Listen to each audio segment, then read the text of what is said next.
Don't bring the baby. It'll ruin the photos, my sister said. My dad chimed in. We want nice pictures this year. I stayed quiet. That night, I took back every gift from under their tree. At 7:23 a.m., my sister messaged, "They're screaming. Where are the presents?" Last Christmas was supposed to be different. It was the first one since I got my promotion. The first one where I wasn't scraping by, counting pennies, feeling like the charity case of the family. They didn't know yet. I didn't tell anyone. Not because I wanted to make a dramatic reveal, more because I wanted to enjoy the holidays without the weight of expectation or fake affection. I had spent weeks carefully choosing gifts for every single person in my family. Not just basic gifts either. Thoughtful, expensive, personal ones. My sister Kayla was obsessed with that stupid skincare brand from France, so I had it shipped directly from Paris. My brother and his wife were always complaining about their vacuum, so I got them a Dyson. For my parents, a weekend spa retreat in Aspen.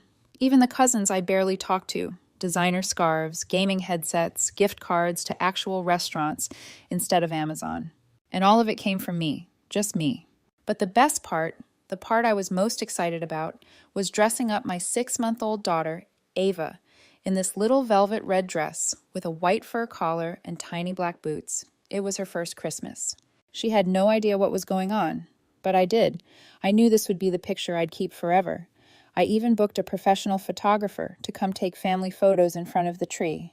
I thought this year finally I'd feel like I belonged again, like I wasn't the broke single mom showing up with homemade cookies while everyone else exchanged Apple products. I was excited, nervous but excited. Then Kayla called. She didn't ask how we were, didn't even say hi, just, "Hey, don't bring the baby this year, okay? It's not personal. We just want the photos to look more cohesive." I said nothing. She kept going like she was reading off a list she'd practiced. You know how mom gets. She wants everything to match. Matching outfits, matching wrapping paper. A crying baby would kind of ruin the whole vibe. I still didn't say anything. Then Dad picked up on speaker. "It's not a big deal, Mary. We just want nice pictures this year. Real family pictures. Real family." I hung up, packed Ava's things. Anyway, I wasn't going to argue. I was done arguing with people who made it clear they saw my daughter as a problem and me as a burden. That night, after everyone had gone to sleep, I drove over to their house with Ava asleep in her car seat. I unlocked the front door with the spare key I still had, walked in quietly, and stared at the tree. There were dozens of gifts under it. All mine. The wrapping was different for each person. I knew which was which. I started collecting them one by one. Ava kept sleeping. When the tree was empty, I turned off the porch lights from the switch in the hallway, got back in the car, and drove away. At 7:23 a.m., I got the text from Kayla. "They're screaming. Where are the presents?" I didn't answer. I just looked over at Ava, still asleep, and whispered, "Merry Christmas." They thought I disappeared. They had no idea I'd only just begun. By 8:20 a.m., I had 14 missed calls. By 8:30, the family group chat exploded. "Kayla, what the hell is going on? Did you seriously take the presents?" "Dad, Mary, grow up. This is ridiculous. You're ruining Christmas." This is exactly the kind of behavior that makes people not want to include you. I read them while pouring syrup over my pancakes. They didn't ask if Ava and I were okay. They didn't apologize. They didn't even hesitate before deciding I was the problem. Not them. Not the baby ban. Not the years of subtle digs and backhanded compliments and looking through me like I was the help. Just me. I scrolled for a moment, watched the messages pile up. Everyone had something to say. Uncle Ray, someone explain what's happening. Cousin Taylor, did she really steal all the gifts? Kayla again, she showed up last night. Must have taken them while everyone was asleep. Who even does that? It was wild how quickly they turned me into the villain. I was the one who spent weeks curating gifts, shipping things in from overseas, hand wrapping each box with gold foil paper. Not because I needed their approval, but because I wanted this year to feel repaired, like maybe things could be different, like maybe I wouldn't be treated like an obligation. But then they told me not to bring Ava. That's what broke it. That one sentence, not even a real conversation, just a casual request to leave my child at home because she might ruin their aesthetic. They talked about their photo setup like it was a damn magazine shoot. Ava wasn't even crying that day. She was teething, yeah, but she slept through the night. They didn't care. They didn't ask. That morning, I made hot chocolate, turned on the fake fireplace on the TV, and sat with Ava in my lap. I didn't answer any of them. Mom sent a private message. You're being cruel, Mary. We didn't mean to upset you. Just bring the gifts back and let's move on. That made me laugh. Cruel. Cruel is raising your voice at someone you pretend to love every holiday. Cruel is making your daughter feel like an outsider in her own family for 15 years. Cruel is acting like a baby is clutter. I didn't just take the gifts home. That would have been too easy. Instead, I packed them up and drove straight to the women's shelter on Maple Avenue. It was still dark when I got there. I rang the bell, introduced myself to the director, a kind woman named Darla, who looked like she hadn't slept in 2 days, and told her I had something for the women and kids staying there. She thought I meant old clothes. Then she saw what was in the trunk: high-end skincare sets, designer scarves, brand new gadgets, toys still in the plastic wrap, even gourmet chocolates from Belgium I'd ordered just for Dad. I told her to hand them out however she wanted. The only thing I asked was that each tag stayed attached. Each one read, "You matter. You're not invisible. Merry Christmas from someone who's been where you are." Darla hugged me. I got back in the car and cried for exactly 30 seconds. Not because I was sad, but because I'd never felt lighter. Back at home, Ava and I spent the morning in pajamas.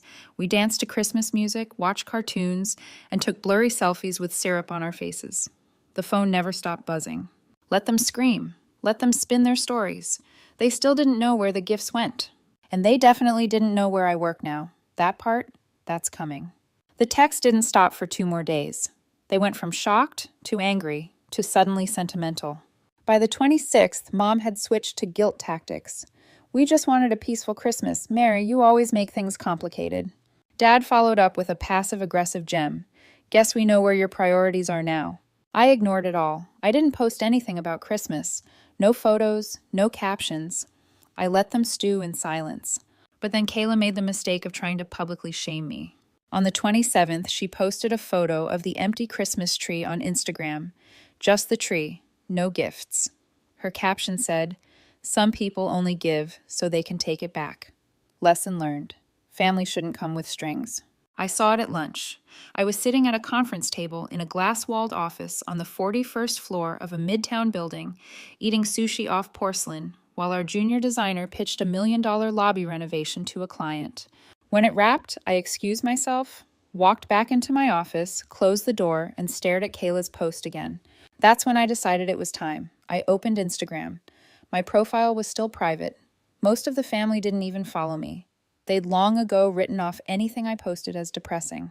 So, I made a new post. It was a photo of me and Ava, both smiling.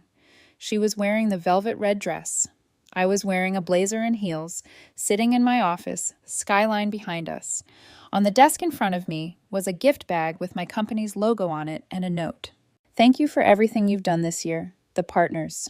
I didn't write a caption, just tagged the firm's official account. Within 5 minutes, I had 3 missed calls from Kayla and 1 from Mom. They weren't dumb. A quick search told them everything. The firm was famous, known for redesigning luxury hotels and high-end spaces across the country. My name was listed right there on the leadership page, Mary Morgan, lead creative director. My salary, public record, 6 figures, upper 6. I watched as Kayla deleted her post within the hour. Then a new message came in. "Kayla, you should have told us. That's amazing. We're so proud of you." Proud. The word made me physically cringe. I waited a few hours, then replied, "I didn't think you wanted anything ruining your aesthetic." Read. No reply. By New Year's Eve, the tone had shifted. Now they were all concerned. Mom wanted to talk things out. Dad suggested starting over fresh in 2026. Even Kayla invited us to brunch. Said Ava should really get to know her cousins. Sure, now she's family. But none of them had asked what happened to the gifts. Not one. They were still pretending they just disappeared, like I'd stolen joy out of spite instead of giving it to people who'd actually appreciate it. That was fine. Let them play nice. They didn't know I was only getting started. The next shock didn't come from a phone call. It came from the front door. January 3rd, 9:46 a.m. I was feeding Ava oatmeal when someone buzzed my apartment. I wasn't expecting anyone, so I assumed it was a delivery. I was halfway to the door when I glanced at the camera feed on my phone and stopped cold. Kayla, holding a bag. She never visited, not in the 6 months since Ava was born, not once. I let the buzzer go, didn't open the door. She stood there for 5 minutes, texted me twice. "I brought something for Ava. Can we talk?" and finally left the bag hanging on the doorknob. It was a brand new teddy bear from Bloomingdale's. Still had the price tag. Expensive, soft, probably picked up on the way over to make it seem like she cared. Inside the gift bag was also a card. It said, "Let's not let one misunderstanding ruin everything. We love you, Ava, too. Let's talk soon. XO." No apology, no mention of what they said, no acknowledgement of why I'd left, just misunderstanding. I put the bear in a donation bin. Then came the bigger twist. Later that week, I got an email from HR at my firm. They said someone had called claiming to be a family member trying to verify my employment for a congratulatory article. They said the caller asked for my salary, start date, and home address. That wasn't just nosy, that was calculated. They hadn't just stumbled across my job title, they were digging and calling my job directly. I was furious, but I stayed calm. I emailed HR back and thanked them for flagging it, told them to direct any future inquiries to my assistant and that I'd be filing a privacy request immediately. I didn't need to guess who made the call. I knew exactly who would want proof I didn't just get lucky. Later that night, Mom sent a voice message, not a call, a voice message. It started with, "Hey, honey, just wanted to say we're really impressed. Your dad's been telling everyone at the country club about your promotion." I stopped listening after that. I didn't even finish it. What struck me most was how fast the shift happened. One minute, I was the burden they didn't want ruining their photo setup. The next, I was the golden child again, now that there was something in it for them. It wasn't about love, it was about status. And the worst part, they started competing for it. A week later, I got a call from a cousin I hadn't spoken to in 4 years, suddenly asking if we wanted to do a family trip this summer. I said no. Then Uncle Ray emailed me, asking if I'd design his office lobby for exposure. I ignored it. Mom tried again. She said she was planning a family dinner and really wanted Ava to come. She even said she'd bought matching outfits for the grandkids. I texted back one word, "Oh." She called twice. I didn't pick up, so she sent a final message. "You'll regret cutting people out like this, Mary. Family is everything." I didn't answer, but I did book a flight. Ava and I were going to Italy for the spring. I'd been planning it for months, but now I moved it up. Work was letting me do remote design work for our Rome project, and Ava had her first passport. They wanted to play tug of war with my success? Let them try. I wasn't staying in their game. I was leaving the table. It was supposed to be a work trip. 3 weeks. Quiet, focused. It turned into something else entirely. Ava and I arrived in Rome mid-March, jet-lagged but buzzing. Our apartment was a sunlit 2-bedroom on the 5th floor with a balcony that overlooked terracotta rooftops and an espresso bar downstairs that remembered my order by day 3. I worked in the mornings, took meetings in the afternoons, and spent my evenings with Ava, walking cobblestone streets or sitting by the fountains with gelato in hand. She loved it. She was laughing more than I'd ever seen. What I didn't expect was how easily we both settled in. For the first time in a long time, I wasn't adjusting my pace for anyone else. No fake smiles, no emotional landmines, no constant worry about saying the wrong thing. Then something unexpected happened. A woman named Sophia, the project coordinator on the Rome team, became fast friends with me. We started having dinners after work, and on one of those nights, she asked if I'd ever considered relocating. I laughed at first, said Ava's whole life was back home. School, doctors, everything. Then Sophia mentioned something I hadn't considered. The firm had just opened a permanent design hub in Milan. They were scouting for someone to lead it. It wasn't on the website yet, quiet discussions only. But the partners trusted me. Sophia said, "If you want it, I'll put your name forward tomorrow." That night, I lay awake for hours staring at the ceiling fan spinning above me, Ava asleep beside me. I kept thinking about how fast everything had changed, about how different I felt, being so far from the people who always made me feel like I had to earn my place at the table. The next morning, I said yes. 2 days later, I signed a 2-year relocation contract. And then I did something petty, just once. I posted a photo, not of me, not of Ava, just the view from our balcony in Rome, cappuccino in frame, captioned, "Sometimes the table you were trying to be invited to doesn't deserve you, so you build your own." Kayla saw it, so did Mom. The next day, I got a text from Dad. "Are you moving? We heard something from your aunt. Please tell me it's not true." I didn't answer. Then Kayla called. I let it ring, just watched the name flash on the screen while Ava sat in my lap, playing with a toy gondola someone gave her. Later that night, I posted one last thing, a short video. Ava in a white dress, clapping along with street musicians outside a cathedral. The caption said, "She'll grow up knowing peace, not performance. We're done pretending." No filter, no location tag. But they got the message. I heard later from a cousin that Mom cried, that Kayla had tried to explain the misunderstanding to anyone who would listen, that Dad was asking around about flights to Italy. But none of it mattered. The game was over. I hadn't just walked away. I'd moved the board. We moved into our apartment in Milan the second week of April. The space was modern, full of light, with a little balcony garden Ava loved to sit in. The office was 10 minutes away, the staff already welcoming, and my assistant spoke 3 languages fluently and somehow always remembered how I liked my coffee. I was finally living the life I had imagined on all those long nights when I was still in that cramped one-bedroom, praying Ava wouldn't wake up crying while I worked freelance gigs until 2 a.m. And the best part? Silence. Not literal silence. Ava was learning to talk and had a habit of shouting "ciao" at strangers on the street, but silence from them. No texts, no emails, no guilt-laced voice messages. It was like they'd finally gotten it. At first, I expected some final dramatic attempt to win me back. A flight, a surprise visit, maybe a letter, but it never came.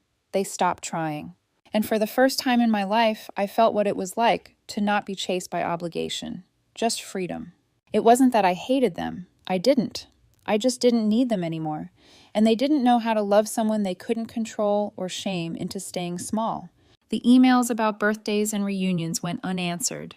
The family photos they posted on social media were suddenly very curated, very filtered, and very missing Ava and me.